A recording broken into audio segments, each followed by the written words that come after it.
गर्नुभयो पैसा दिनु पर्दैन मलाई यो खुवाउनु सन्चो हुन्छ ल जिब्रो बाहिर निकाल त जिब्रो अझै यसको ज्वरो कति छ देखिन्छ है 101 डिग्री छ अहिले 6 वर्ष हो तपाईँ 9 भन्नुभयो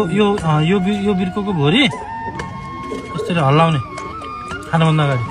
यो बिर्कोको भोरी 3 टाइम खाने है अनि अर्को एन्टिबायोटिक पनि हुन्छ एक दिनमा 3 चोटि खानुपर्छ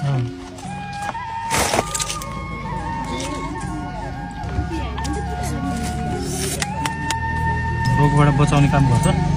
यति खाने खानपिनहरू अलि सुधार गर्ने पानीमा नखाने है खोलाको पानीमा खेल्यो भने ज्वरो पर्छ यो पनि चिन्तामा खाने यो म भन्छु पख यो 2 टाइम मात्रै खाने खाना खाएर है खाना पछि 2 टाइम यहाँ यो बिर्कोमा चिन्ह लगाइन्छु मैले त्यति मात्रै खाने 10 ml खाने है ज्वरोको चाहिँ अहिलेबाट खान सुरु गर्नुपर्छ यो फेरि 3 टाइम 8 पनि खाने है यसले ज्वरो ठिक